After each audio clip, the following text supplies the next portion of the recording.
You did not fear the devil's breath or the specter in the woods nearly as much as you feared apathy, the cold stillness of giving up. And so in a world full of ghosts and gods, of rot and ruin, you did the most human thing of all.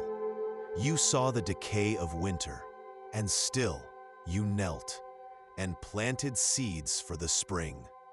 His wife, Marjorie, lies on a pile of rags, too weak to move, her eyes wide with a shame that is somehow worse than the pain. You can do nothing for her but offer a binding tea of tormental root, a gesture as futile as trying to dam a river with a single stone. You are a healer. You know the herbs that cool a fever, the poultices that draw out infection, the barks that quiet a cough. Your hands know how to set a bone, how to stitch a wound, how to deliver a child into the light. And as you stand there, the cold of the damp ground seeping through the thin leather of your shoes, you feel a dread that has nothing to do with pity for Elspeth. You see the iron cage, and you feel its phantom weight on your own head. Your life, your value, your very survival is built on your voice. When a child convulses with fever, it is your voice that calmly instructs the mother to fetch cool water and willow bark, silencing her panicked prayers about demonic possession. You place your hands on his skin. It is slick with a cold sweat. Your fingers, strong and calloused from a life of grinding roots in a stone mortar and digging for burdock in the hard soil, are your true eyes. You ignore the impossible angle. You close your own eyes and simply feel. You trace the line of the ulna, the radius. In your mind, you see not a boy's arm, but the foreleg of a lamb you butchered last autumn, the clean snap of the bone under the cleaver. Your voice must be softer, your words cloaked in a smothering deference. You are a tool to them, a function. Your earthy knowledge, gleaned from the forest floor, and the wisdom of your grandmother, is a strange curiosity, a piece of the wild world brought indoors to perform its trick. They look at you not as a person, but as a living remedy, a strange counterpoint to their perfumed, unnatural lives. This is the eternal dance, the one that never changes. The powerful, in their high towers, and the person with a specific, necessary skill, summoned from the world below. They are watching their mother's heart turn to stone, and they are watching you. You, the woman who came to save him. You, who has failed. Elspeth's voice, when it comes, is a dry rustle of leaves. Is there nothing? It is not a question. It is a verdict. You look at the dying man, at the weeping wife, at the unblinking children. You slowly, deliberately close your satchel. The click of the wooden toggle is the loudest sound you have ever heard. The care for a sick child, the loyalty of a neighbor, the love that keeps a family from shattering under the immense pressure of existence. These are not commodities. They are debts of the heart, paid in a currency of shared humanity that is as vital and as terrifying now as it was then. You place the small sack down gently on the packed earth floor, treating it with the reverence of a holy relic. Then you turn from the father's pleading gaze and move toward the corner of the hut, where the child lies on a pallet of straw. It is what separates you, the woman who knows, from the others who can only sow the beans and barley that fill a belly, but cannot mend a bone or quiet a fever. Your knowledge is a secret language, a chain of whispers passed from your mother, who learned it from hers. A fragile inheritance of which leaves heal and which roots harm. We like to imagine this life, the romance of living off the land, of self-sufficiency.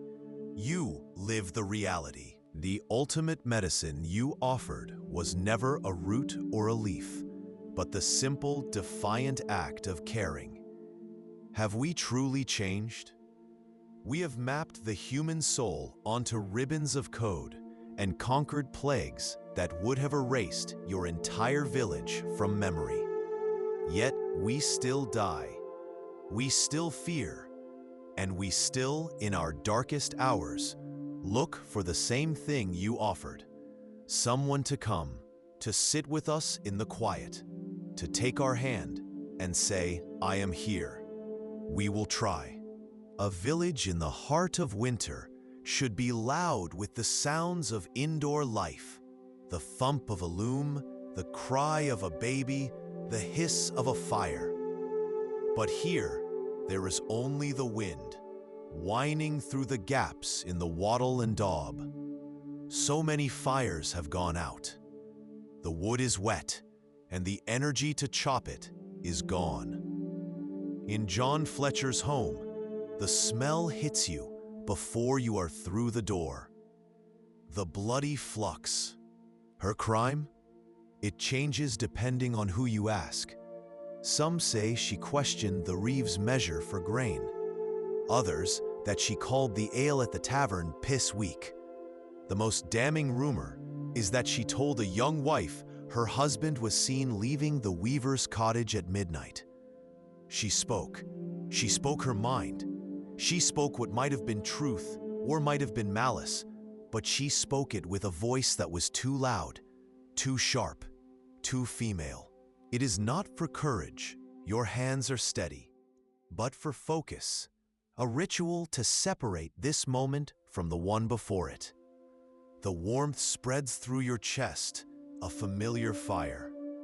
The two brothers arrive, their huge frames filling the doorway, blotting out the gray afternoon light. They look from the boy to you, their faces grim. They know this work. Hold him, you instruct. Shoulders and legs. Do not let him move, no matter what he does. They obey, their massive hands pinning the boy's slight frame to the straw. Now it is only you and the broken arm. You have seen the Lord, his face florid, his legs swollen with the gout from a river of wine and a mountain of roasted meat. You have heard whispers of the lady's ennui, a profound boredom that settles like a disease in a life without labor. You treat them with the same earth-given gifts you give the peasants. The willow bark does not know if the brow it soothes is noble or common. The lavender does not care if the air it scents is in a hovel or a solar. But the ritual is different. You feel a cold, hollowing guilt creep into your belly. It whispers that you are a fraud, a woman with a bag of weeds who trades in false hope. You did everything you were taught. You did everything that has worked before. But you stand here now, a witness not to healing, but to the indifferent, relentless march of an invisible poison. The family's two small children huddle in the corner, their faces smudged with dirt. They are not crying. They are just watching, their eyes wide. They are watching their father die. You accept the eggs, and with them, you accept the crushing gravity of a single life held in the balance. We believe our lives are cleaner. We trade labor for money, a simple, sterile exchange. We clock in, we clock out. Our obligation ends when the silver changes hands. But you, standing here in the gloom of a 13th century hovel, you know the deeper truth. You know that the exchanges that truly matter can never be quantified. Nearby, the sturdy stalks of comfrey stand ready, the knitbone, a poultice that can mean the difference between a man walking again or begging for the rest of his life. You pluck the small, white-petaled heads of chamomile, their scent a bitter promise of sleep for a mind tormented by fear. You murmur their names as you gather them.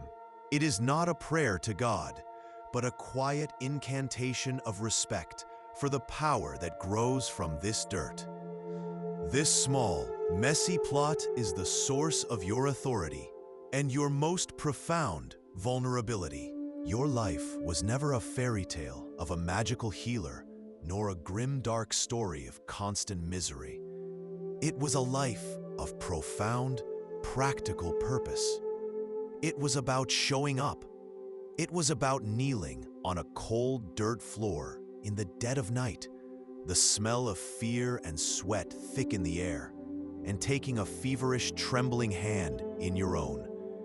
It was about meeting terror not with certainty, but with action, offering a poultice, a prayer, a story, anything to fight back the darkness. Yesterday, you saw an old scar on her father's arm. A pale white line from a wood axe 10 years gone had turned an angry red and wept a thin fluid, as if the memory of the wound had returned. The body is forgetting how to hold itself together. It is a terrifying magic. You walk to the next cottage, your feet sinking into the mud and ice of the path. The silence is the worst part. A dribble of saliva and blood traces a dark line from the corner of her lips down her chin. Her eyes, wide with a terror that has burned past tears, dart across the crowd. They are the only part of her that can still scream. The villagers jeer and point. "That'll teach the gossiping shrew," a baker bellows, his face red with a pleasure that sickens you. Children, mimicking their parents, throw clumps of mud that spatter against the iron mask. They don't see Elspeth anymore. They see a sin made manifest, a lesson to be learned and enjoyed. You pull a thick strap of oiled leather from the pouch at your belt. It is worn smooth from other teeth, other pains. "Bite this," you command, not unkindly. Bite it as if you mean to sever it in two. He opens his mouth and you place the strap between his teeth. His jaw clenches, the muscles standing out like ropes. From another pouch, you pull a small clay flask. The mead within is potent, fiery, brewed with herbs that dull the edges of the world. You take a long, deep swig. You follow the boy, a silent shadow in his wake. The path from your village to the manor is a journey between worlds. You leave the smell of mud and manure, of living bodies packed close together, and enter a realm of cut stone and chilling silence. Your footsteps, so quiet on the earthen track, echo here in the long, vaulted corridors. Torches in iron sconces drip wax onto the spotless flagstones, their light dancing on tapestries that show hunts and battles you cannot imagine. Their sicknesses, you think, are born of this, not of want, but of impossible excess. Her eyes follow your every move. They don't ask for a miracle. They dare you to pretend you still have one to give. Every caregiver, every healer, every mother who has ever held a feverish child knows this feeling. It is the moment the world shrinks to the size of a single, failing body. It is the moment your knowledge, your skills, your bag of tricks and remedies runs out. You are standing at the edge of a cliff, and you can do nothing but watch someone you have tried to save fall into the abyss. It is the only safety net you have in a world where a failed crop or a harsh winter means starvation. But this net is also a cage. Each thread of obligation you accept is another bar. To refuse his eggs would be to sever a sacred bond, to declare his child's life unworthy of your time. It would be an act of cruelty the village would never forget. Your reputation, your very survival, is built on never refusing. And so, You accept. The air behind your hut smells of damp earth and desperation. This is not a garden for beauty, but for battle. A low fence of woven hazel, rough and splintery against your palm, keeps the village pigs from rooting through your armory.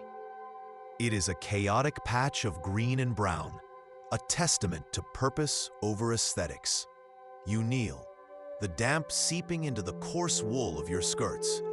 Your fingers find the fuzzy, spotted leaves of lungwort, and you think of the rattling cough that has already taken 2 of the Cooper's children this season. Or have you just found more sophisticated ways to hold back the tide for a moment? You bled the feverish with a sharp stone, praying to drain the bad humors. Now, they bombard the sick with invisible rays. You whispered charms over a wound, a story of healing passed down from your grandmother. Now, they whisper assurances and offer pills of chalk, harnessing the potent, ancient magic of belief itself. You have traded the toothworm for the microscopic virus, but the terror of the unseen enemy remains the same. She is 7, but her face has the ancient, hollowed-out look of the very old. When she drinks, her gums, swollen and purple, bleed onto her loose teeth. You know the name of this affliction, even if the physicians in their far-off cities do not. You have seen it in sailors, but never so deep inland, never in a child. It is the sickness that unmakes the body. An iron cage, intricate and cruel, wrought by the blacksmith into a mockery of a helmet. It fits over her entire face, a latticework of bars that lets everyone see her shame. This is the scold's bridle, the brank, and from the front of it, a flat, sharpened plate of iron is forced between her teeth, pressing down on her tongue. A gag designed not just to silence, but to wound. If she tries to speak, to cry out, it will shred the flesh of her mouth. Agnes, you say, your voice a low, calm stone in the river of their noise. Be silent. Your fear is a poison to him. She quiets, her sobs catching in her throat. Go, fetch Thomas and his brother. Tell them I need their strength, not their sorrow. You kneel. The boy's eyes find yours. They are not the eyes of a child, but of an old, trapped animal. You don't offer him soft words. Comfort is a lie right now. You offer him a tool. You bow your head, a gesture of submission so ingrained it feels like part of your own spine. I will come. Inside your hut, the air thick with the scent of dried herbs and wood smoke, you gather what you need. Not the simple poultices for the farmers, but your finest remedies. The small, precious vial of lavender water, distilled over days with painstaking care. The pale, papery curls of dried willow bark, pounded into a dust as fine as flour. You wrap them in your cleanest linen scrap. This is your armor, your offering. His body is just the last battlefield. You open your leather satchel. The familiar scent of dried herbs rises. Chamomile, willow bark, comfrey. A week ago, it smelled of power, of possibility. Now, the herbs seem like what they are. Dried leaves, a child's game. What can a fistful of leaves do against the tide of death that is flooding this man? The silence in the room is an accusation. Elspeth stands by the cold hearth, her arms wrapped around herself. Her face, which had been soft with hope, is now a hard, sharp mask of grief and betrayal. You are paid in loaves of bread still warm from the hearth, in a mended winter cloak, in the promise of a strong back to help bring in your meager harvest. You are paid in this, a handful of eggs that represents a father's breaking heart. This is your wealth, not a chest of coins, but a web of invisible threads, of favors given and debts owed that binds this village together. It is a fragile economy of gratitude, woven from shared hardship and mutual reliance. You have only this, an unfiltered connection to the raw, untamed signals of life itself, and the terrifying certainty of what they mean. You pull your finger away from your lips, the sweet taste lingering like a final damning judgment. You look up, and the mother's eyes are already full of the knowledge you have not yet spoken. She has read the verdict not in a book, but in the stillness of your hands, in the line of your jaw, in the deep and terrible pity she sees reflected in your gaze. Her small fingers trace the serrated edge of a nettle leaf, just as yours once did, learning the names of the green saints and sinners that grow from this patch of earth. You are passing on the only inheritance that matters, a fragile, living thing made of knowledge and dirt.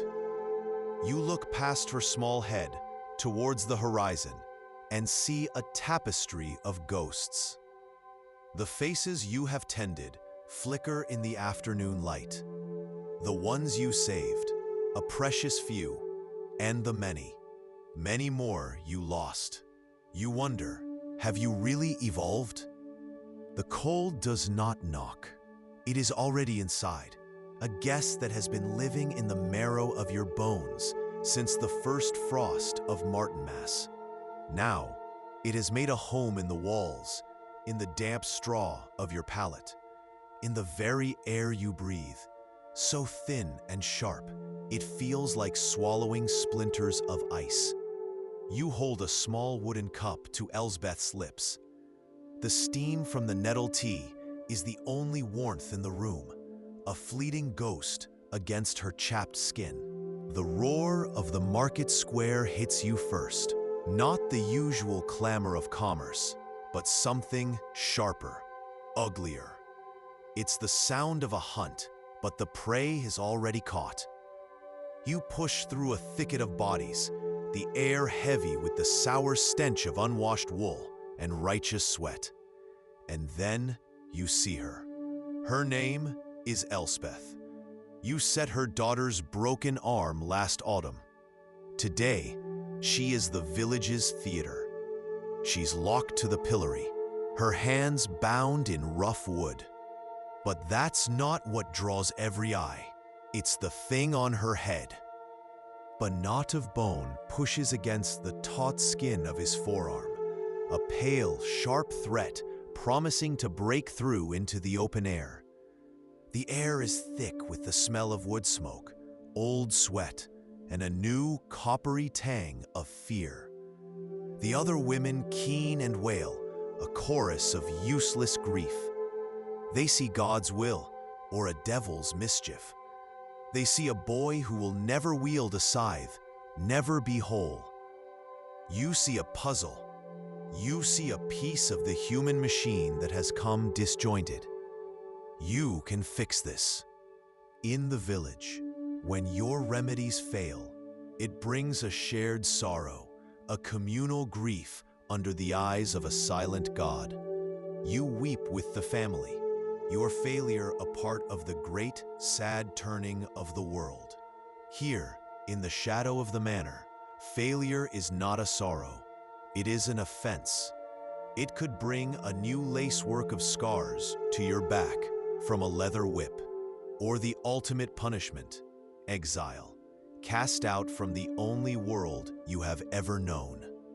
Black veins spiderweb up from his ankle, thick and ugly, disappearing beneath the rough hem of his tunic. The stitches you so carefully placed are buried, lost in the bloated, discolored flesh. You don't need to touch it to know the heat pouring from it would be like a furnace. The man on the pallet is not Thomas anymore, either. His eyes are open, but see nothing in this room. They are fixed on a terrifying world only he can inhabit. He mutters to himself, plucking at the threadbare blanket with trembling fingers, arguing with phantoms. He is already gone. You see no shame there, only a raw, terrifying hope that threatens to swallow you whole. You give a slow, deliberate nod, the silent ritual of acceptance. Your hand closes over the sack, its lightness a profound weight. This is how you are paid. Not in the cold, clean promise of a silver penny, a thing you might see only a few times a year, but in the currency of human need. They will come later, the ones who count and measure everything. They will believe their data gives them a clarity you lack. They will track their heartbeats on glowing rectangles and count every step they take, yet they will forget how to simply listen to the narrative of their own bodies, the deep weariness that is more than just a lack of sleep, the quiet ache that is more than just a strained muscle. They will trade this intimacy for information. You have no data. The years wear on you like river water on stone. They are etched into the map of your hands, each line a memory of a hand you once held. Your back is a bent bow, tired from a lifetime of leaning over the sick and the dying. A girl with eyes too clever for her years follows in your shadow. Her name is Alara, a wisp of a thing, an orphan the village gave to you like a stray kitten. As you rise to leave, a cold draft slips through a crack in the door, and outside in the unforgiving dark, you hear the distant howl of a lone wolf, a reminder that peace is always temporary and the night is full of teeth. It is the sound of someone who does not need to ask for entry, but demands it. The scream is a splinter of sound in the small, smoky hut. It is not the boy, not yet. It is his mother, a sound of unraveling panic that does nothing, that helps no one. You push past her, your feet sure on the packed earth floor. The boy, little Will, lies on a pallet of straw, his face a mask of white shock, his eyes wide with a pain that has stolen his voice. His left arm hangs below him, bent in a way nature never intended. He stands on your worn threshold, as if it were dirt beneath his fine leather shoes. You are not requested, you are summoned. His voice is high and clear, reciting the words as if learned by rote. The lady of the manor has the megrims, a headache. You have treated 100 headaches, but this is a headache of noble proportions, an affliction given a name as delicate as the woman who suffers it. The fear that uncoils in your stomach is cold and unfamiliar. It is not the fear you know. Hope had been a living thing in this room then. You had felt it in the grateful nod from Thomas, seen it in the tears welling in Elspeth's eyes. You were the wise woman, the healer. Now, that hope is a corpse, and it is beginning to stink. You look at the leg. It is no longer a part of him. It is a separate entity, a monstrous thing chained to his body. The limb is swollen to twice its size, the skin stretched so tight it shines like polished leather in the dim light of the single tallow lamp.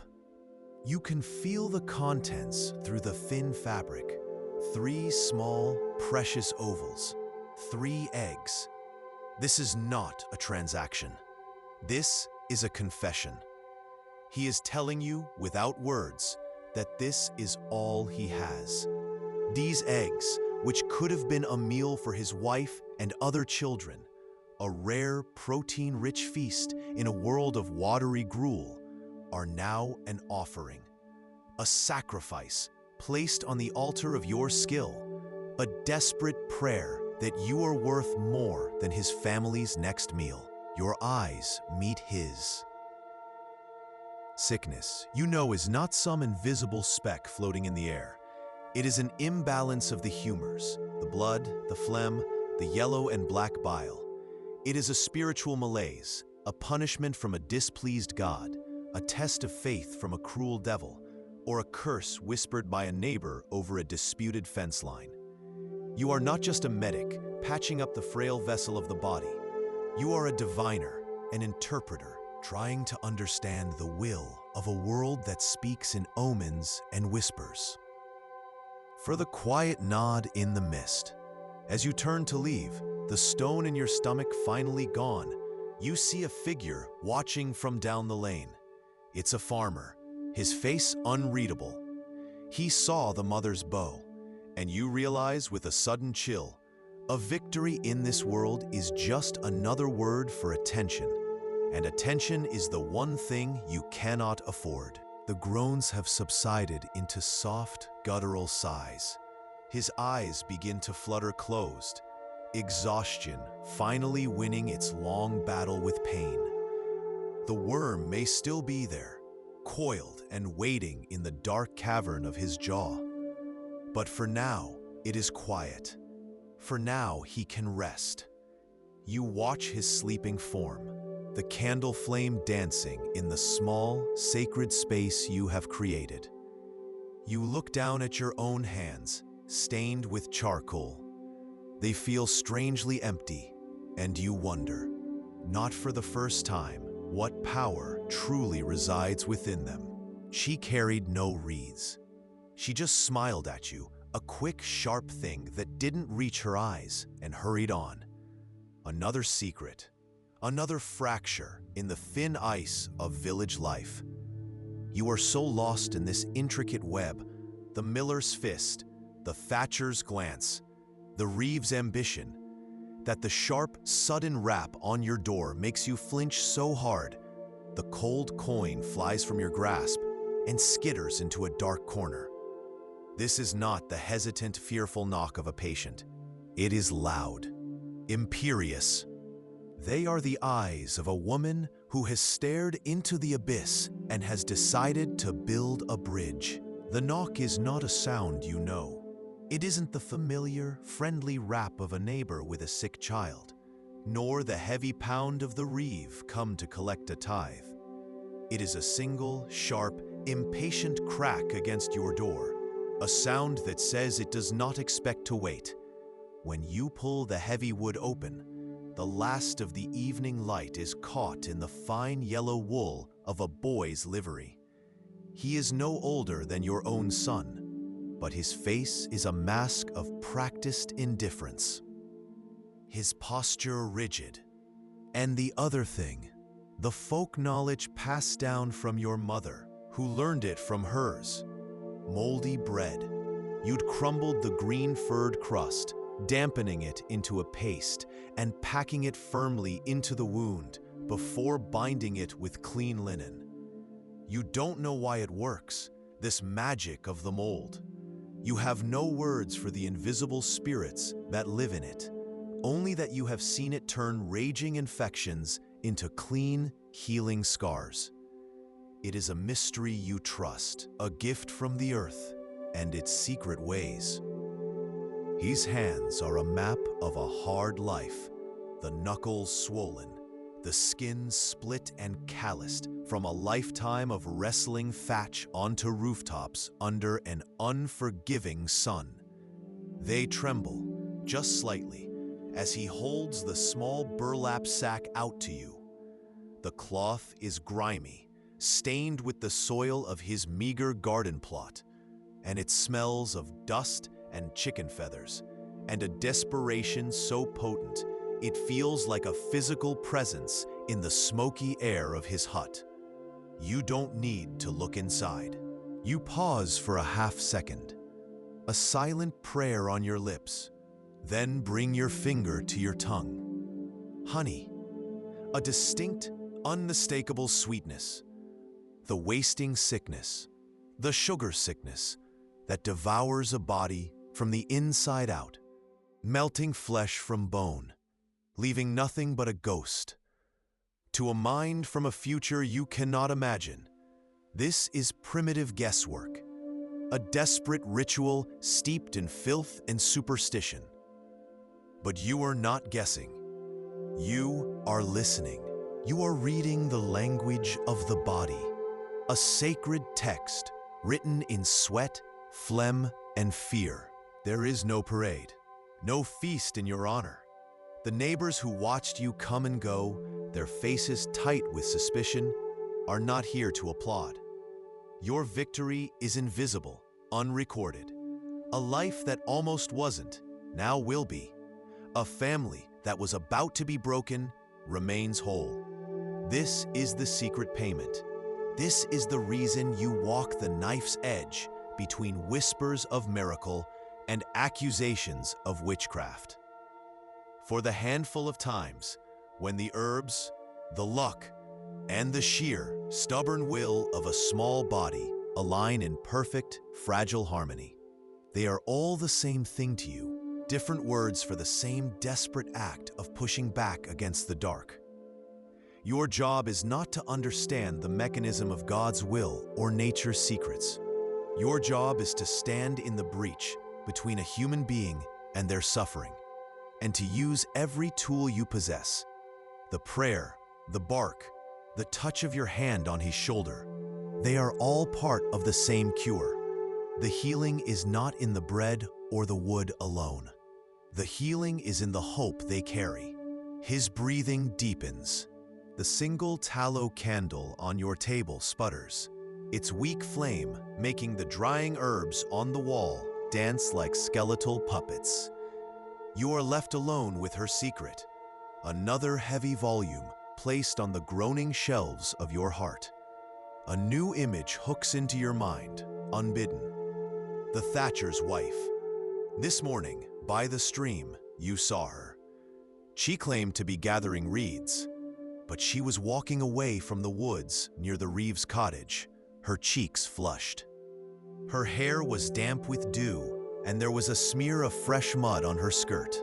The cost is a mortal sin, a risk of bleeding to death in her own lonely bed, a secret she will carry like a stone in her gut for the rest of her days. But the prize is her life, her own life, to live as she chooses. The firelight catches the path of a single tear as it traces a line through the grime on her cheek. She has made her choice, but as she looks up at you, her eyes are no longer just those of a terrified girl. For now, you'd sent the boy for boiled water, letting it cool just enough. You'd cleaned the wound of dirt and grass, your touch firm but gentle. The needle, carved from a sheep's bone and polished smooth, felt familiar in your hand. You threaded it with sinew, tough and waxy, and began the work of pulling the flesh back together. Stitch by careful stitch, you closed the red smile on his leg. Thomas had gritted his teeth, his knuckles white, but he hadn't cried out. He was a strong man. Then came the poultice, yarrow, to staunch the last of the bleeding. The hope you built so carefully is crumbling into dust, and in the sudden, suffocating silence of the hovel, a colder, older question rises from the dirt floor. What happens when you read God's signature perfectly, and he still doesn't answer back? It is pale, almost clear, thin and watery. Another verse in this grim poem. The mother brings you a small wooden bowl containing the child's urine. It is dark, the color of weak ale. The air in the cottage feels like a weight, pressing down on you, on the flickering candle flame, on the child's failing chest. This is the final, terrible test. The one that confirms the fear that has been coiling in your gut. You dip a single, calloused finger into the warm liquid. She looks at you, and in her gaze you see the entire journey. The shared fear in the dark, the flicker of hope, the surrender, and now this impossible dawn. She lowers her head. It is not the bow of a peasant to a lord. It is the bow of one soul to another. an acknowledgement of a debt that can never be spoken, never be repaid. It is a moment of pure, silent, shattering grace. It is enough. It is everything. She turns and slips back inside, closing the door softly behind her, leaving you alone in the lane. You watch him, the rhythm of his rocking slowing. Is it the prayer, making its journey to a martyred saint? Is it the bitter medicine of the willow bark, seeping into his swollen flesh to numb the gnawing pain? Or is it simply the power of the moment, the transfer of belief from your hands to his, the solemnity of the ritual that focuses his mind away from the agony and onto the possibility of deliverance? You do not know. In truth, you do not care. The lines are so hopelessly blurred. Is this magic? Is it medicine? Is it faith? They fear your herbs and tinctures, yes, but they fear your memory more. You are a living mirror, reflecting the parts of themselves they desperately wish to forget. Their respect is a wall built to keep you close, but not too close. You nod once to the miller's wife. No words are needed. She pulls her rough cloak tighter, a hood of shadow falling over her face, and slips out your door, a ghost swallowed by other ghosts in the failing light. It is a terrifying, liberating power that allows a woman to be the author of her own life, even if the ink is poison. You finally open your palm, revealing the small, bundled sprigs of dark green. They look so innocent, so harmless, a simple weed, a garden herb. But you and she both know they are a key. You press the bundle into her trembling hand. Her fingers close around it, a drowning sailor grabbing a piece of driftwood. For a moment, she just stares down at the fragile herbs, this small, green chance at a future. The names will change, but the fundamental hunger for a simple story to explain our suffering will remain, as raw and as desperate as the grief in this room. The candle gutters, and for a heart-stopping moment, the room is plunged into absolute black. Then the flame catches again, weaker this time. The mother is whispering her son's name now, a soft, breaking litany. You look at your own hands, the ones that held the knife that bled him. And you feel the warmth of your own blood, the steady, rhythmic pump of your own heart, a perfect, fragile balance. A week ago, this room was filled with a different kind of tension, the sharp, clean fear of fresh injury. You remember it clearly. Thomas, his face pale but his eyes sharp, laid out on this same straw pallet while his wife, Elspeth, wrung her hands. The gash on his calf was deep, a wicked crescent moon carved by the gleaming edge of his own scythe. Blood, bright and vital, had soaked his woolen trousers and pooled on the dirt floor. But it was a clean wound, a wound you knew. You had worked with a quiet, practiced confidence, a story that holds the chaos at bay. You have shown her God's promise, written in the blotches of a common weed. But as she kneels by the straw pallet and gently lifts her son's head, tipping the warm, green liquid past his lips, the boy's breath catches. It does not ease. It hitches, then stops. For a terrifying second, there is only the crackle of the fire. Then, a gasp, a desperate rasping sound, thinner and sharper than before. The mother's head snaps toward you, her face a mask of dawning horror. Instead, you find it, a faint, cloying sweetness, like fruit left too long in the sun. The sweetness of decay. It is a scent you have learned to dread. You pick up the rag the mother used to wipe his brow. It is stained with sweat, yes, but you hold it to the weak light, filtering through a crack in the wattle and daub wall. You study the color of the phlegm he coughed onto it. Is it the thick yellow of a common chest cold, or the rust-colored spatter that speaks of lungs filling with blood? They stream from her red-rimmed eyes, carving clean rivers through the grime on her cheeks. She does not smile, not yet. Her lips tremble, trying to form a word that doesn't exist.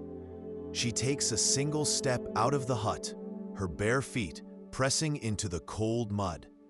She says nothing. She offers no coin.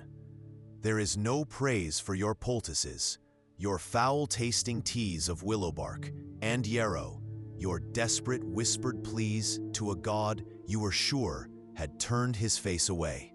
There is only this. He swallows, his throat working, as if ingesting a sacrament. The ritual is everything. The focus, the shared understanding, the act of doing something in the face of overwhelming pain. Next, you give him a small bundle of bark, stripped from a willow tree down by the river. Chew on this, you tell him. Let the juices run over the sore gum. It will quiet the worm. He nods, taking it gratefully. He knows the willow. His grandmother knew the willow. It is a gift from the earth, just as the prayer is a gift from heaven. You know the Thatcher's wife has a wandering eye because you gave her a tonic for anxiety the day after the midsummer festival. You know the ale from the tavern is weaker because the brewer's son sells the good barley on the side to pay a debt to a man from the next village. This knowledge makes you an outsider. You are too intimate with their truths to ever truly belong. They need you, they respect you, but they cannot be at ease with you because when you look at them, they know you see everything. In her question, you hear the echo of 1,000 years of unheard cries. Who owns the flesh of a woman? The God who is spoken for by celibate men in stone churches? The Lord who sees her as chattel, another breeding animal on his land? Or the woman herself who must bear the blood, the pain, and the shame? This knowledge you possess is not about healing a sickness. It is about controlling a destiny. And as you watch the father finally move, stepping toward his wife to place a hand on her shoulder, you understand a timeless human truth. We will always do this. We will always crave a simple map for the agonizingly complex territory of our own well-being. Centuries from now, people will invent new humors, new imbalances. They will blame single foods, invisible toxins, or misaligned energies. They will sell elixirs in gleaming packages and promise to purge the modern equivalent of black bile. The smell hits you first. It's a cloying sweetness, the sickly perfume of meat left too long in the sun, layered over the familiar hut stink of wood smoke, damp earth, and unwashed bodies. It clings to the back of your throat, a taste as much as a scent. It is the smell of rot, the smell of endings. The air is thick and hot, vibrating with a man's fevered breathing and the silent, screaming tension of his family. You push aside the hide flap that serves as a door, and the heat smothers you. We have simply exchanged one set of scriptures for another, convinced that if we just look closely enough, with powerful enough tools, we will find the answers written into the very fabric of the world. You steep the crushed lungwort in a cup of boiled water, the steam rising to meet the smoke in the air. The mother takes the wooden cup in trembling hands, her eyes never leaving your face, searching for a certainty you struggle to feel. You have offered her a story, a beautiful and powerful story of a caring God and a world full of answers. Now she watches you, her eyes pleading for a miracle you both know you cannot perform. Your job is not to work miracles. Your job is to read the story the body is telling. You lean close, not with a stethoscope, but with your own face, until your ear is just inches from his parted lips. You listen to the fragile rhythm of his lungs, but you are also smelling his breath. You search for the sharp, sour tang of a fevered stomach or the foul rot of a blackened tooth. The smell of stale fear and burnt herbs clings to her woolen tunic. She looks ancient, hollowed out, a vessel emptied of everything but grief. She sees you standing there, a ghost in the morning fog, and her face, it breaks. The mask of terror, worn so long it seemed etched in bone, doesn't just fall away, it shatters. Underneath is not joy, not some sudden, vibrant bloom of happiness. It is something far more profound. A relief so total, so bone deep, it cannot support its own weight. It crumbles into tears. That would be too familiar. You write a plea, a sacred charm, the letters stark and black against the pale bread. You hold it out to the old man. Thomas, eat this, you command. Your voice low and steady. Chew it with the good side of your mouth. Swallow every crumb. The saint will hear you. He takes it with a trembling hand, his eyes wide. This is not just bread anymore. It is a vessel. It is hope made edible.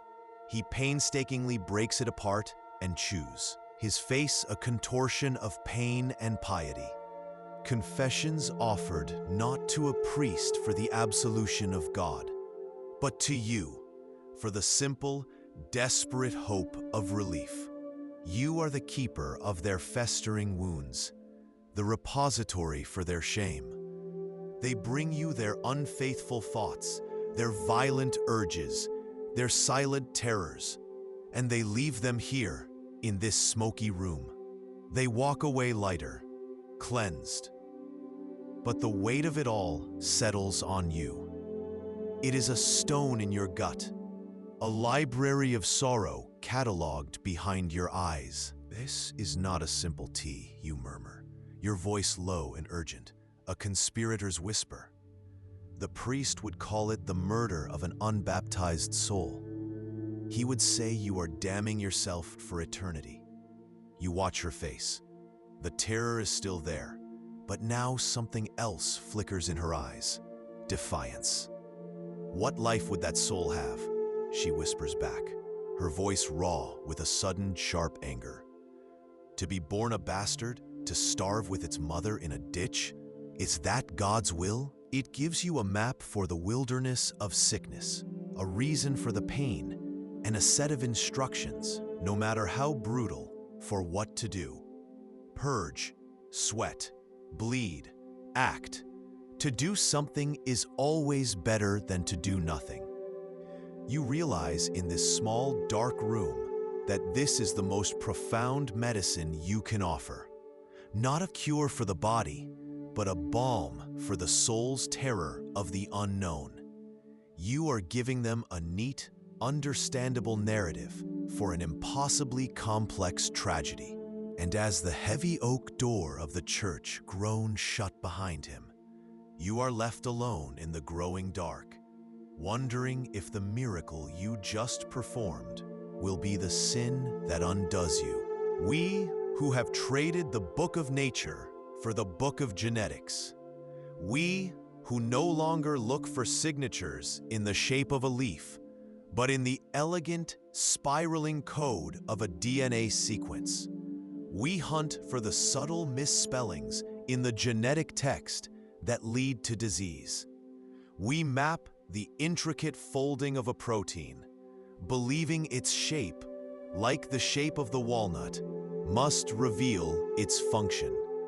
We too are searching for the underlying logic of life, the fundamental rules that govern our biology.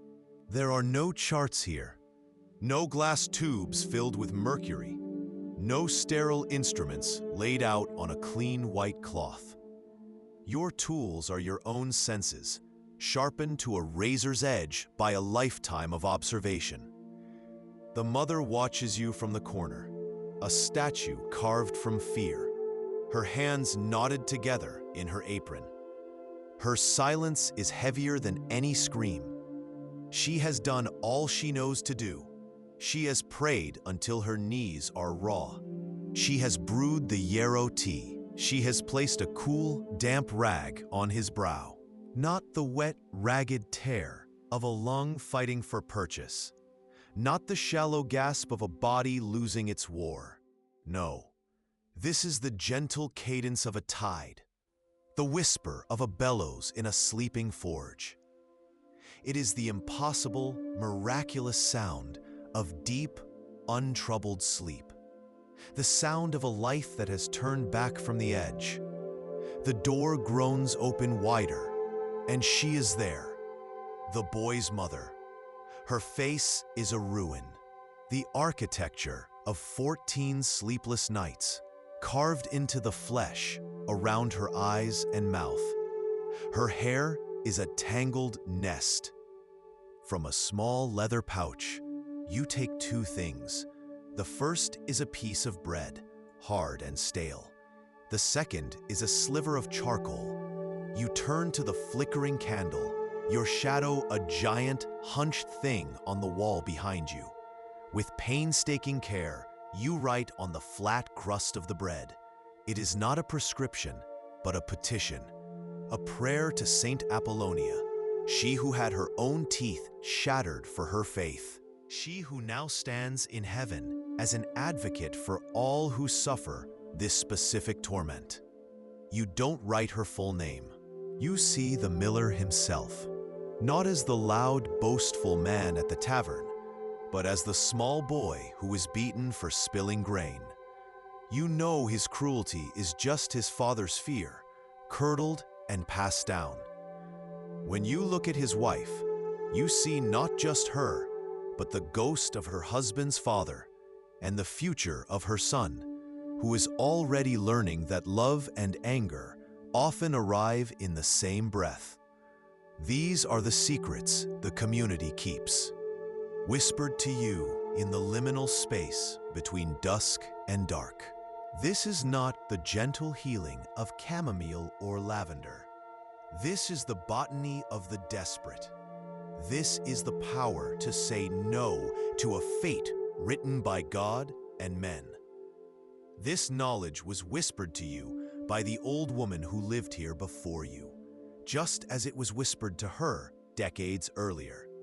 A fragile chain of survival passed from one woman's hands to another's in the dead of night. Returning to the hearth, you kneel before Ilara. You do not place the herbs in her hand. Not yet. First, you must be sure she understands. A story where the enemy wasn't an invisible demon or a random act of divine wrath, but a tangible imbalance within the body's own sacred fluids. Blood, phlegm, yellow bile, black bile, the four pillars of life. When one crumbles, the whole structure falls. This framework, this theory of humors, is a shield against the most terrifying truth of all, that life can be extinguished for no reason at all. To believe that is to live in a world of pure, unbearable chaos. The idea of humors gives you control, or at least the illusion of it. Father Michael's hand lifts, and your breath catches in your throat. He doesn't point. He doesn't wave. He slowly, deliberately turns the large wooden crucifix that hangs around his neck so that it faces you, a stark silhouette against his dark cassock. A ward, a warning. His lips move, but the wind steals the words. You know they are not for you. They are about you. It must be a trial, a test, and the answer, the solution, must be out there, waiting in the weeds. To believe this is to transform the world. The terrifying, dark woods at the edge of the village a place of wolves and spirits, becomes a library. The tangled patch of weeds behind your hut becomes a cabinet of potent cures. You are not a helpless peasant at the mercy of fate. You are a reader of divine intention, a decoder of God's own handwriting. We smile at this now, from our world of sterile labs and electron microscopes. You kneel on the packed earth floor, the damp seeping through the thin wool of your trousers. The air is thick with the scent of wood smoke, old sweat, and something else, something sickly sweet that catches in the back of your throat. Beside you, the child lies on a straw-stuffed pallet. His breath is a shallow, fluttering rasp, a tiny bellows struggling to draw air. His skin, stretched tight over his small bones, is a parchment of fire. You place your hand on his forehead, and the heat is a living thing, a malevolent presence in this cramped, shadowed cottage. You force your feet forward, one leaden step at a time, the squelch of the mud a vulgar sound in the tense silence. You draw level with the opening, peering not inside, but at the dark earth before the threshold, half expecting to see the straw from the deathbed already being swept out. Then you hear it. It is so quiet, you think at first it's the wind in the thatching, but the air is still. You strain, listening past the frantic drumming in your own ears. It comes again, a soft, rhythmic whisper. You shake your head. Pulling a tooth is a butcher's job, not a healer's. The blacksmith could do it, with his heavy iron tongs meant for horseshoes and hot metal. You have seen that work before. A splinter of jawbone, a scream that curdles the air, and then the fever that takes them a week later. Their blood turned to poison. No, to pull the tooth is to invite death to sit at the table. Your tools are not iron and brute force. They are whisper and belief, herb and prayer. When you look at the miller's wife, you see her mother, who came to you 30 years ago with a split lip and a story about a clumsy fall. You see her grandmother, who would buy poultices for aches that had nothing to do with age and everything to do with a heavy hand. You see the pattern, woven through the generations, like a dark thread in a tapestry that everyone else pretends is brightly colored. Her life will become a nightmare of beggary and abuse, her child a constant, living reminder of her ruin. You rise without a word and walk to the back of the hut, to the corner where the shadows are deepest.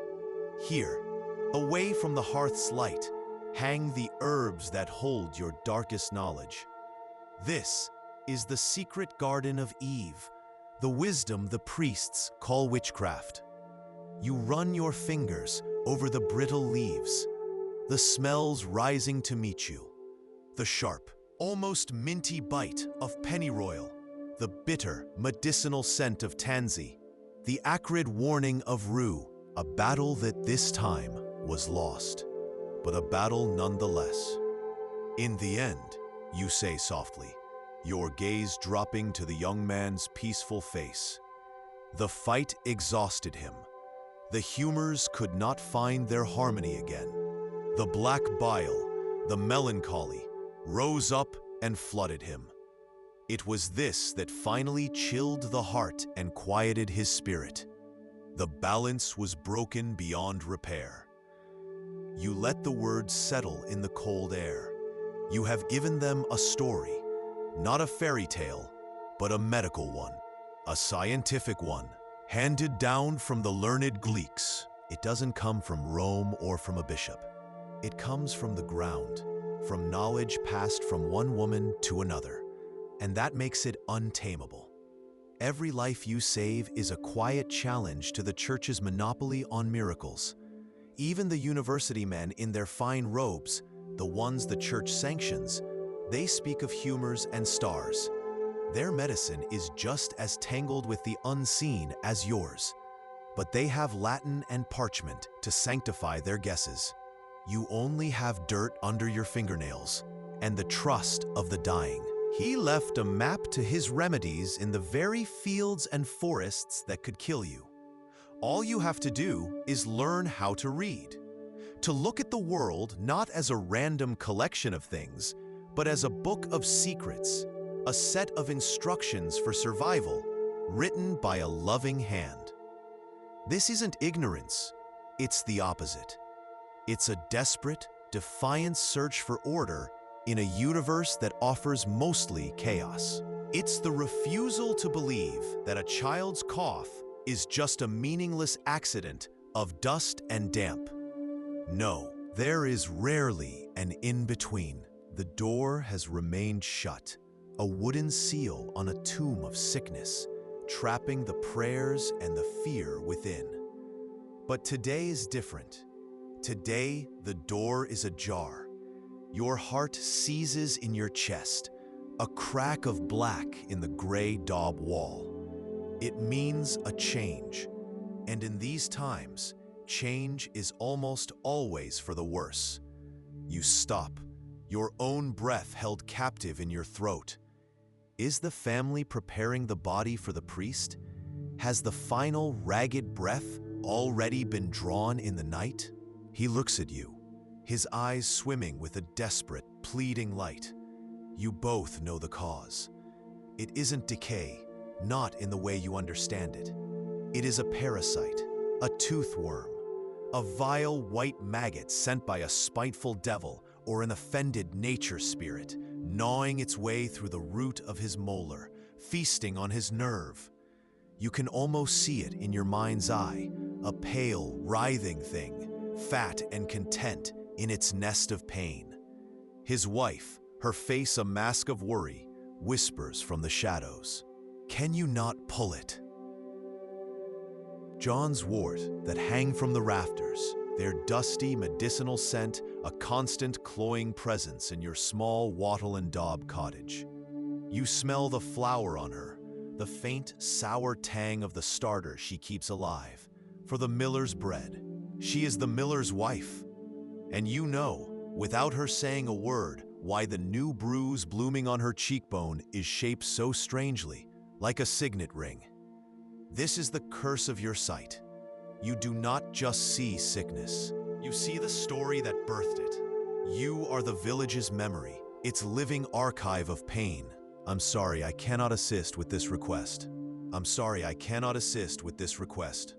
You reach out, not to the body, but to the air, as if shaping the invisible forces you describe. We tried to restore the balance. The bleeding let out the excess heat, giving his other humors a chance to recover. The purgatives we gave him, that was to expel the angry choler that was poisoning him from within. You see a flicker in the father's eyes. It's not hope, it's understanding. You have given his son's suffering a name, a shape, a logic. You have transformed a random, terrifying act of God into a battle of tangible forces. It is a performance, a desperate piece of theater to prove your piety. You offer God's saints the credit for the earth's power. This is the tightrope, every single day. You walk it between the sacred and the profane, between the cross and the soil. You are the village's last hope when a child burns with fever or a man's leg is gashed to the bone. You are tolerated, even sought out in whispers and shadows, because you are necessary for survival. But you are watched, always watched, because your power is not sanctioned. You've seen the wood sorrel, with its three-part leaf, a perfect emblem of the Holy Trinity, a balm for the spirit. And you know the fierce, gnarled root of tormental, which when snapped, weeps a sap the color of blood. What else could it be for, but to staunch a wound and cool a fevered pulse? It is a beautifully simple idea, a profound act of divine compassion. The belief that God did not abandon humanity in a hostile wilderness, but instead turned the entire world into a pharmacy. You are the walker between worlds, the one who bargains with death in the shivering space between midnight and dawn. You were 14 when you set your first bone, 20 when you delivered your first child into this hard, beautiful world. Now, at 30, you are an elder in a village where living to see 40 is a victory. And you know, with a certainty that chills you more than the night air, that your knowledge is both a blessing from God and a sin waiting for a name. Tonight, you will either be a savior or a scapegoat. The mud of the lane tries to claim your worn leather shoes with every step, a cold, greedy kiss at your ankle. Ahead, half hidden by the morning mist, is the hut. For 2 weeks, you have walked this path with a stone in your stomach. You have pictured the small body, hot with fever, the sheets soaked with a sweat that smells of decay. You have imagined the wail that would eventually signal the end. Each day, you expected it. Each day, you dreaded it. The old man's groan is a splintered, ragged thing, a sound that seems to catch on the damp thatch of his hovel. He sits on a low stool, head in his hands, rocking back and forth in the weak light of a single tallow candle. The air is thick with the smell of old sweat, wood smoke, and the sour metallic scent of sickness. His left cheek is swollen into a grotesque lump, tight and gray, the skin stretched thin over the agony beneath. You kneel before him on the packed earth floor. The rough wool of her sleeve scratches your wrist as she presses the coin into your palm.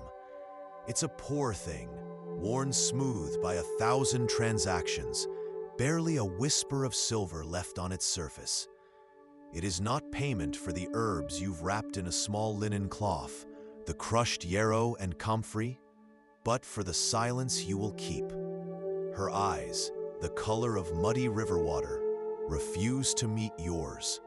They fix on the wall behind you, on the drying bundles of mugwort and Saint Tin. You busy yourself, stoking the embers of the fire until they glow like angry red eyes, watching the two of you. The only sounds are the fire's crackle, the rain's drumming, and the ragged, shallow gasps of her breath.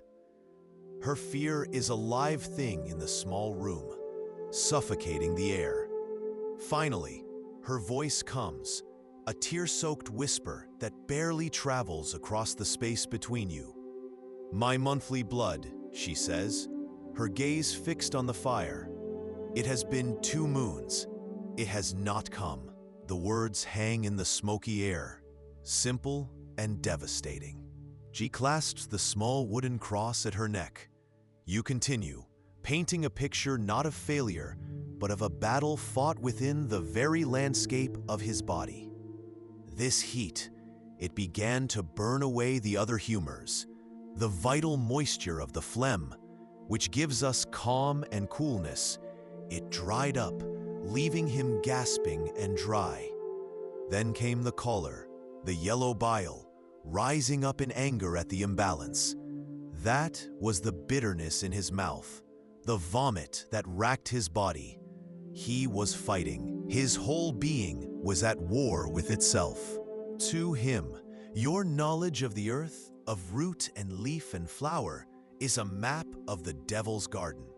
It comes dangerously, terrifyingly close to magic, and so you perform your own careful ritual of survival. As you ground the seeds or steep the leaves, you weave a shield of prayers around your work. You call loudly on St. Luke, the physician, hoping his name will sanctify your hands. When a pox strikes, you wear a medal of St. Roch, patron of plague sufferers, on the outside of your tunic for all to see. It is a word that is also a function, a diagnosis, and a cure all in one. This is your scripture. It is written in the veins of a leaf. the curve of a root, the color of a petal. You see it everywhere. Yesterday, you cracked a walnut for your own meal, and as the two wrinkled halves fell into your palm, you saw a perfect miniature brain, a clear sign from the Creator that it is meant to soothe headaches and clear muddled thoughts. Outside, a man's voice is a choked whisper, broken by the wind. "It's my boy, Alara, please." He doesn't need to say more. The name of the child is a ghost on his lips.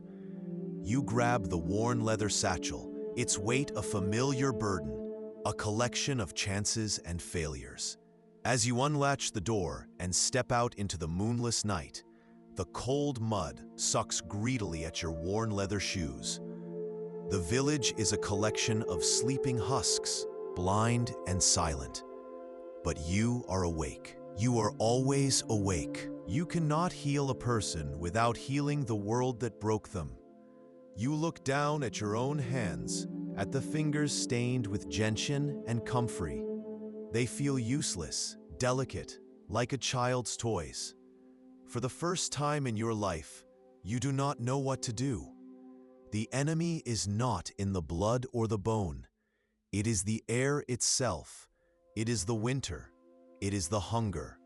And it is winning. The crowd's roar fades to a distant hum, and all you can hear is the frantic hammering of your own heart against your ribs.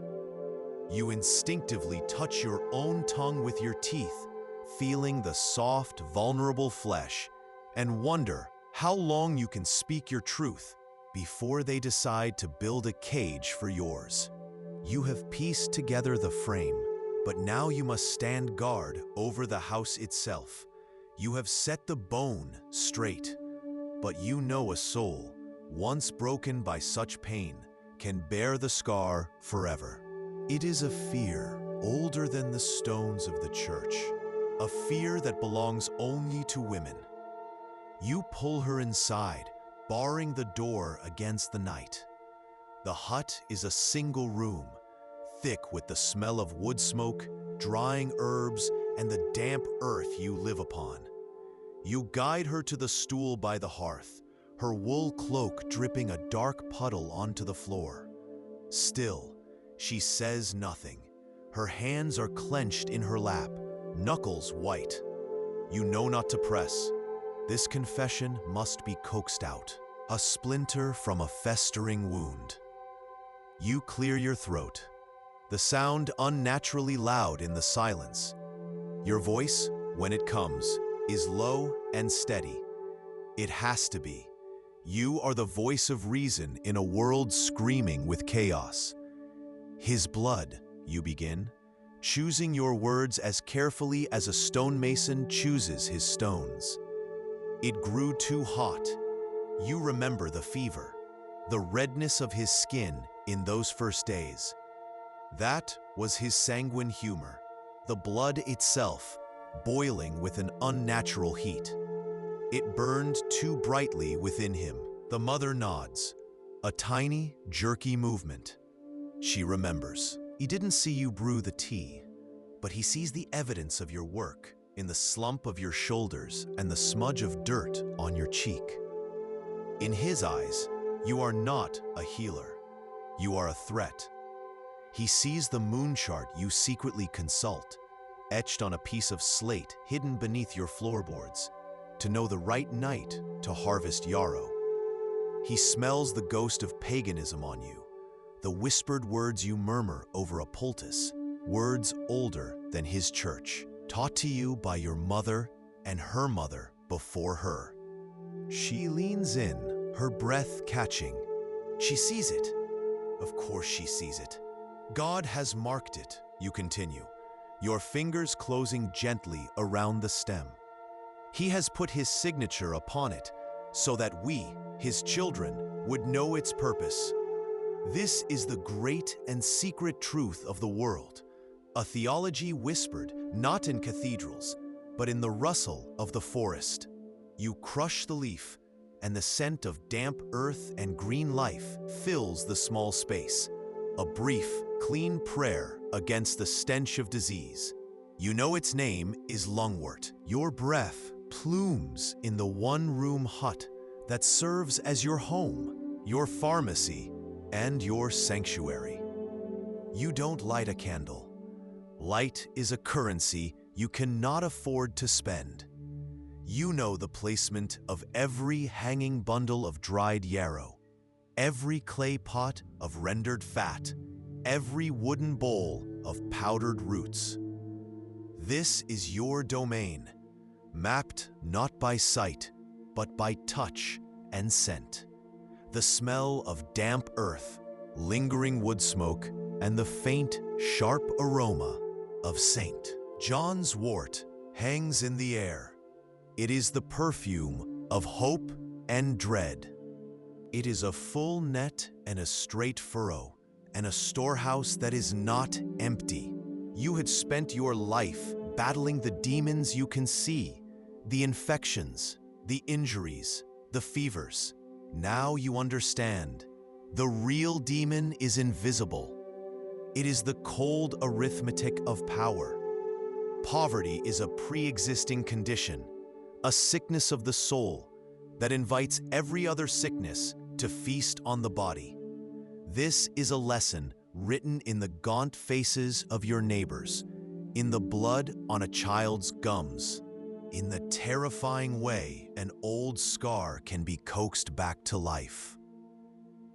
A sudden, chilling memory flashes through your mind.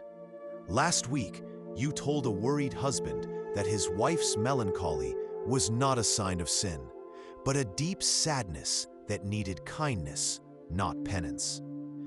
Father Thomas was standing just yards away. He heard you. He holds your gaze for a heartbeat longer. It's a silent, suffocating contract. He is the shepherd, and you are the wolf he has not yet cornered. He gives a slow, deliberate nod, a gesture of grim understanding, before turning his attention back to the bound woman. The message has been delivered. You have taken a piece of human chaos and imposed order upon it. You are not a mystic. You are a mechanic of flesh and bone. As you bind the arm in splints of ash wood and linen strips soaked in comfrey and egg white, you look at the boy's pale, sleeping face. You have set the bone. But you know the fight is not over. A clean break is a clean wound, but the night air is full of unseen things that love to fester in the dark. The fever is a ghost that can follow any injury. The knock is so faint, you almost mistake it for the winter rain dripping from the thatch. But it comes again, a frantic little tapping, the sound of a trapped bird beating against a window. You unlatch the heavy oak door and the wind snarls into your hut, throwing the candle flame into a wild dance. On your doorstep, soaked and shivering, is Ilara. She is barely a woman, her face a pale moon of terror in the stormy dark. She doesn't speak, just stares, her eyes holding a depth of fear you have seen 100 times before. The father stands silhouetted against the hide-covered doorway, a statue carved from grief, his knuckles white where he grips a wooden beam. They look at you. Their eyes are hollowed out by sleepless nights and raw with weeping. But in their depths, there is a desperate, frantic question. Not what happened. They know what happened. Their son, barely a man, lies still and pale on the straw-stuffed mattress. The question is why? Why him? Why now? Was it a curse, a sin, the work of a demon hiding in the river fog? Then you see him.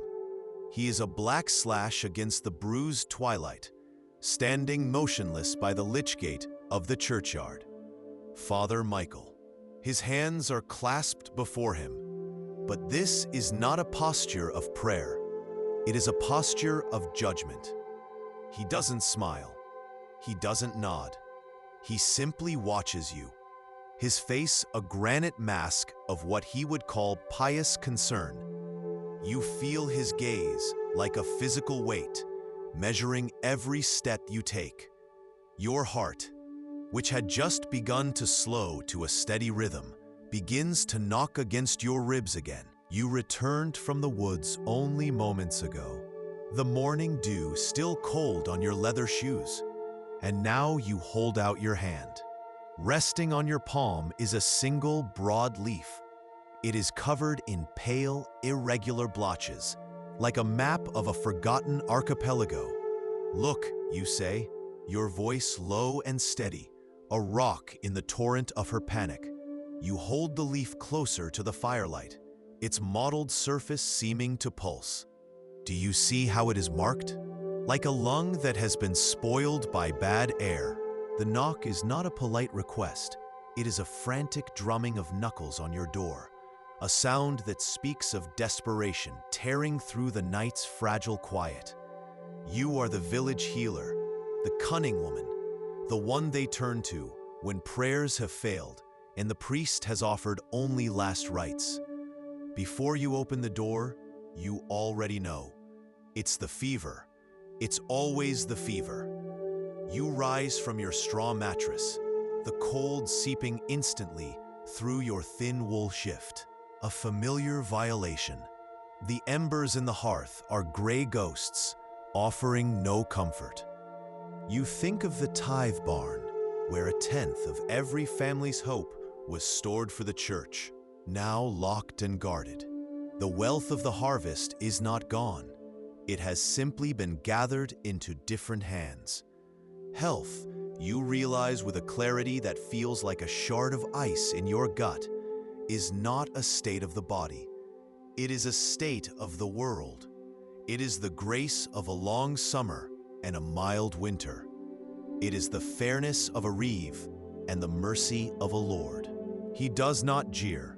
He watches with a quiet, solemn satisfaction. He catches you looking, and his gaze locks with yours. He isn't looking at the spectacle of Elspeth. He's looking at you. He sees you, the woman who is consulted before he is, the woman whose poultices are trusted more than his prayers. In his eyes, you see no divine judgment, only a cold human calculation. A warning, as clear as if he had shouted it across the square. His whole body goes rigid, a bowstring drawn to its limit, and then collapses into limp exhaustion. You do not let go. Your hands, still holding his arm in perfect alignment, are trembling now, not from fear, but from the raw, intimate power of it. This is your craft, not the poultices for a cough, not the willow bark tea for a fever.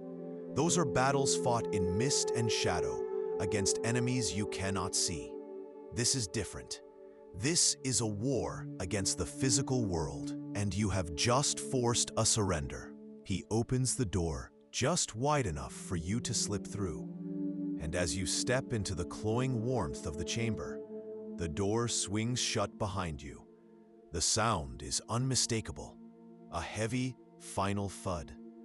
It is followed by the metallic grate and click of a key turning in a large iron lock. You kneel on the packed earth floor, the cold seeping through the thin wool of your leggings. The only light comes from a single tallow candle, its flame a lone, struggling breath in the heavy dark.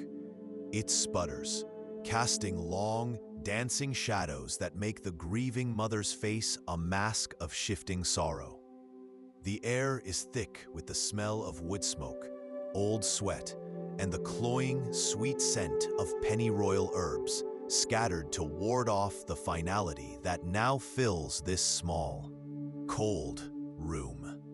The door closes behind you with a soft thud, shutting in the cloying warmth of sickness, wood smoke, and boiled cabbage. The sharp evening air is a slap against your sweat-damp skin, a welcome shock that clears your head. Inside, little Thomas breathes easier, the fever broken by the willow bark tea. His mother's tearful gratitude is a warmth that settles deeper than any hearth fire, a fragile payment for a sleepless night. You pull your cloak tighter, the rough wool scratching your chin, and start the slow walk home across the churned mud of the village path. The air in the hovel is thick enough to drink, a soupy mix of peat smoke, sweat, and the sour milk smell of sickness. In the corner, on a pile of straw and rags that serves as a bed, the boy's chest rattles with every breath, a tiny, terrible drumbeat counting out his hours. His mother watches you, her eyes wide and dark in a face smudged with soot and fear. They are the eyes of every parent staring into the abyss of a child's fever. Their stories are written in the soil, in the stone, in the silence between heartbeats. If you love immersive, real storytelling about survival, belief, and forgotten lives, hit like and subscribe. It helps more than you know. Let's begin and live the life they never got to finish. The sound doesn't wake you. You were never truly asleep. In a world lit only by moon and memory, sleep is a luxury for those with nothing to fear. You brew your teas, but you cannot turn hot water into stew. Every lesson you have ever learned, every secret whispered from your mother, feels like a lie in the face of this great, quiet emptiness. You are a general with a perfect army, facing an enemy that is not there. You look past the huddled houses to the Lord's manor on the hill, its stone walls solid and unbreachable. You think of his granary, built of stone, protected from rats and damp, and you know it is not empty. It says that a woman's words are a public commodity, to be judged, and if found wanting, to be locked away behind iron. It is a visceral reminder that influence in the mouth of a woman is seen as a disease in need of a cure. The tools may be made of metal and leather now, but the fear they represent is ancient and formless. The fear of a woman who knows things, the terror of a truth you cannot control. You watch as the priest, Father Thomas, makes his way to the front of the crowd. The hut falls silent, the world holding its breath with you. And then you pull. It is a movement of brutal precision. One hand grips his upper arm as an anchor. The other cups his wrist and pulls, smooth and straight, lengthening the limb. There is a wet, gristly tearing sound, and then a crack that is louder than a snapped branch. A sickening, hollow pop that echoes off the wattle and daub walls. It is the sound of a body being unbroken. The boy's scream is a muffled, strangled thing, swallowed by the leather. It is subject to the same betrayals of blood and bone as the lowest beggar at their gates. The boy in yellow stops before a heavy carved oak door, twice as tall as you are. A sliver of candlelight bleeds from beneath it. He does not look at you. He simply gestures with his chin, his duty done. From within, you hear a sound, a low, frustrated moan, followed by the sharp crack of something breaking. And as you turn to leave the suffocating heat of the hut, stepping back into the cold night air, you know the smell of this failure will follow you. It will cling to your clothes, your hair, your skin. It is the ghost you have earned tonight. You kneel, and from the leather satchel at your side, you do not pull a bundle of yarrow or a charm of carved wood. You unroll a small leather flap, revealing a set of instruments he has never seen. They gleam dully in the firelight, slender, polished tools of bronze and steel. Your work is not always in the gentle arts of healing. Sometimes, to save a life, you must first be willing to cut it open. One failed remedy, one child who slips away despite your care, one jealous whisper in the ear of the priest, and your secret language can be twisted into a demonic tongue. And you know, with a cold certainty that lives deep in your marrow, that the same hands that plead for your help today could be the very ones to light the pyre tomorrow. You believe demons can curdle milk and that fog is the breath of ghosts. Your world is a circle of mud and wood 5 miles wide, and everything beyond it is the stuff of myth and fear. Welcome to the Middle Ages. Drop a comment with the medieval fact that surprised you most, or what role you think you'd play if you were born in the year 1287. We are here to live the lives that history books forget, to feel the terror and the hope of people who fought for every sunrise. You have fought death in 100 forms, wrestled with fevers in the dead of night, and stared down the phlegm and the choler that churn within the body's humors. But this is different. This is not a sickness you can fight.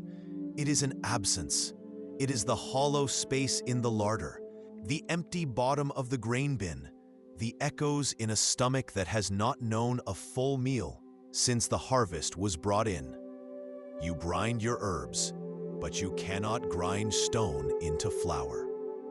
When a farmer believes his withered crops are a witch's curse, it is your voice that points to the blight on the leaves and explains the need to burn the field. You diagnose, you soothe, you advise, you speak truths that untangle fear from reality. Your knowledge is your power, but that power is only real when it is spoken aloud. The bridle is not just a punishment for Elspeth, it is a message for you.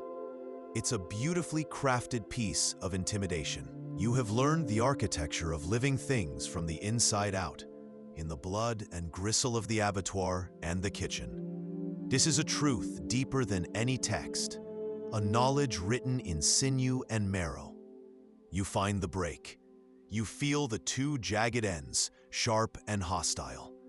They grind against each other under your probing thumb. The boy lets out a choked, wet sound, his body convulsing against the brother's grip. "Breathe with me, Will," you whisper, your lips close to his ear. A deep breath. Now, you both inhale. You are valued for your function, but you will never be seen as their equal. You are a temporary fix, a resource to be used and discarded. But your presence in these hallowed, sterile halls is also a reminder of a truth they spend their lives trying to forget. But truth you carry in your very hands. That for all their stone walls, their silken clothes, and their guards in shining livery, the most powerful body is still just a body. It is vulnerable. It is fragile. You meet her gaze, and in your own eyes, you let her see the truth you both already know. The devastating, absolute powerlessness that is the other side of your gift. You shake your head once. The weight in your soul is heavier than any bag of stones. You have not just failed to save a life, you have stolen a family's hope and left a void of despair in its place. The air here is different, thicker. It smells of fever, of the sweet metallic scent of sickness that clings to the very walls. The child's breath is a faint, shallow flutter, a bird trapped in a failing chest. Their eyes are open, glazed and staring at the thatched ceiling, as if seeing a world beyond this one. The father watches your every move, his breath held. He expects a pouch of dried herbs, a muttered prayer, a poultice of foul-smelling moss. He believes your magic is in the things you gather from the forest. He is wrong. This garden is not a hobby. It is the thin, trembling line between a child's survival and a mother's bottomless grief. It is a daily, exhausting testament to a truth forgotten by most of history. Power is not always found in a crown or at the tip of a sword. Sometimes, for most people, it is found in the dirt, in a handful of well-chosen leaves. But this power is a heavy cloak. A cold is the first thing you know. It is a presence in your small hut. A guest that never leaves, pressing on the wattle and daub walls and breathing through the thatch roof. In the dark, you are listening, not with your ears, but with your skin.